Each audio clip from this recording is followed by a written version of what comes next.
네, XM3가 잘 팔리려면은 가격이 무조건 싸져야 합니다. 안녕하세요. 드디어 XM3를 만나보게 되는데요. 저는 이 차량을 무척 좋아합니다. 일단 그 이유 중 하나가 측면에서 보시면은 얘가 유일하게 소형 SUV 중에서 BMW X4처럼 뒤에 저 트렁크 라인이 좀 깎여진 스포츠형 SUV로 유일하게 나온 모델이기 때문입니다.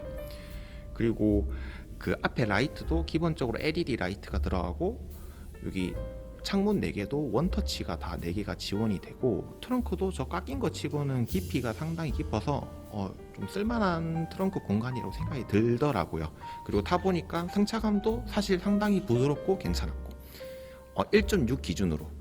그런데도 이 차량이 많이 팔리지 않는 이유가 저는 되게 궁금했는데요. 네, 저는 이 X3가 잘 안 팔린 이유가 주력 모델 차종의 옵션 부재라고 저는 생각이 됩니다. 일단은 이 차량이 지금 1.6 자연흡기랑 1.3 터보, 하이브리드 이렇게 세 가지 모델을 판매하고 있는데요. 거기서 가격 형성대가 1.6 자연흡기가 2,200에서 2,600만 원 사이, 그 다음에 1.3 터보가 2,600에서 2,800만 원 사이, 그리고 하이브리드 같은 경우가 3,100만 원부터 시작인데요. 일단 하이브리드는 너무 비싸니까 제외시키고 1.3 터보 같은 경우는 2,600만 원부터 시작이지만 거기서 옵션 몇 개만 넣으면은 2,700, 2,800까지 올라가더라고요. 그래서 저 개인적으로는 좀 이 소형 SUV 치고는 너무 비싼 가격이 생각이 들어서 제외시키고, 그러면은 2,200에서 2,600만 원의 가격 형성대를 지닌 1.6이 주력 모델이라고 생각이 되는데요. 근데 이 지금 가장 많이 팔아야 되는 1.6 모델에서는 반자율 주행 기능은 선택 자체가 안 됩니다. 저는 최신 차량으로 나온 모델들은 가장 필수적으로 넣어야 되는 옵션이 반자율 주행 기능이라 생각이 되는데요. 왜냐면은 특히 고속도로에서 운행을 할 때 앞에 스마트 크루즈 컨트롤, 그러니까 반자율 주행 기능이 있으면은 얘가 알아서 차간 거리를 유지해주고 거기에 맞춰서 속도도 내비게이션 기반으로 뭐 가속 카메라가 나오면 알아서 그 규정 속도에 맞춰주고, 그 다음에 현대기아 같은 경우는 주행 보조 장치에 보통 차선 유지 보조도 되기 때문에 얘가 어느 정도 완만한 코너에서는 핸들도 알아서 잡아주거든요.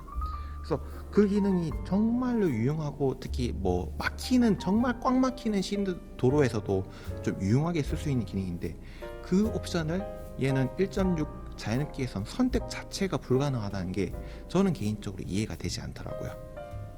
그래서 제 개인적인 생각에서는 뭐 오토홀드, 그 다음에 뭐 반자율주행 기능, 그 다음에 뭐 차선 유지 보조, 이런 것들은 지금 현대기아보다 좀 덜 팔리는 만큼 좀 기본적으로는 넣어줘야 되는 옵션이 아닌가라는 생각이 들고요. 참고로 지금 보시는 차량은 1.6 엔진인데 1.6 엔진은 무단 변속기가 붙어 있게 됩니다.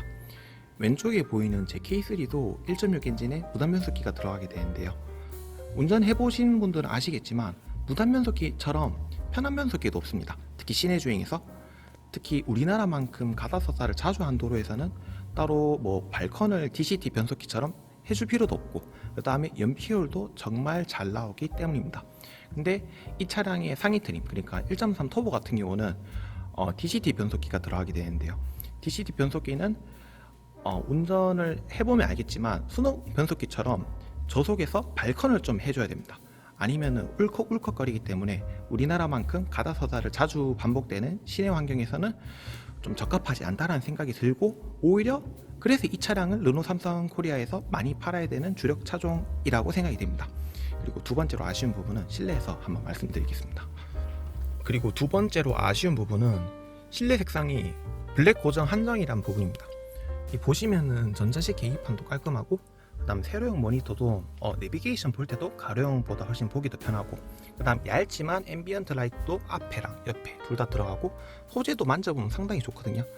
이렇게 레이아웃이랑 소재랑 잘 신경을 썼음에도 실내 색상을 블랙으로 밖에 못한다는 부분은 정말 아쉬운 것 같아요. 그러니까 경쟁 차종이라고 할 수 있는 셀토스랑 코나 같은 경우는 트림을 좀 올리면은 뭐 베이지랑 흰색 이렇게 색깔 선택이 가능하거든요. 근데 얘는 이렇게 정말 신경을 많이 썼는데도 실내 색상을 블랙 고정이라는 부분은 정말 아쉬운 부분인 것 같고요.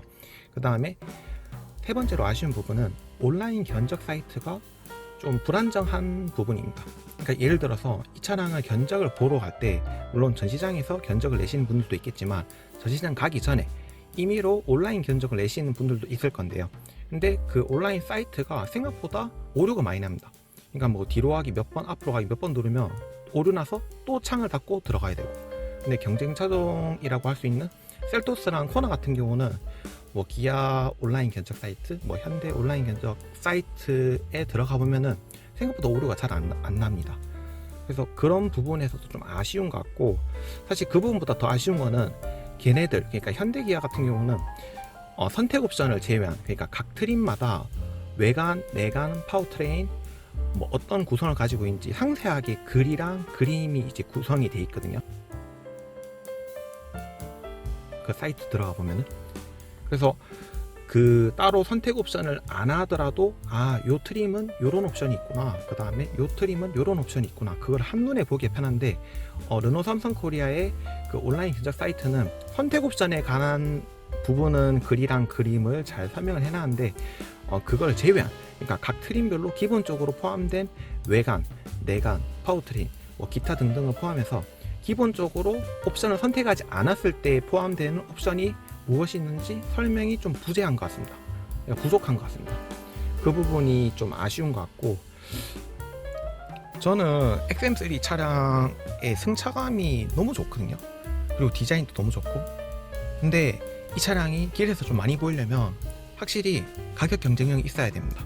일단은 제가 생각했을 때 뭐 반자율 주행 기능이나 뭐 오토홀드, 그 다음에 핸들 유지 보조, 뭐 이런 것들이나 아니면은 여기 보이는 지금 이 차량 같은 경우는 옵션이 들어가서 이렇게 모니터가 큼직큼직한 거가 들어가지만, 좀 기본적으로 옵션을 포함 안 해도 이렇게 큰 화면이 포함된 것들을 기본적으로 넣어주면 좋을 것 같고요. 그 다음에 이거는 힘들 것 같은데 실내 색상도 만약에 된다면 좀 다른 색상으로 선택이 가능하면 길에서 정말 더 많이 보이지 않을까라는 생각이 듭니다. 어쨌든 원래 제가 저 앞에 있는 K3를 사려고 하기 전에 구매 목록에 첫 번째 순위에 있던 차량이 이 XM3이기 때문에 더 정이 가는 것도 있는데요.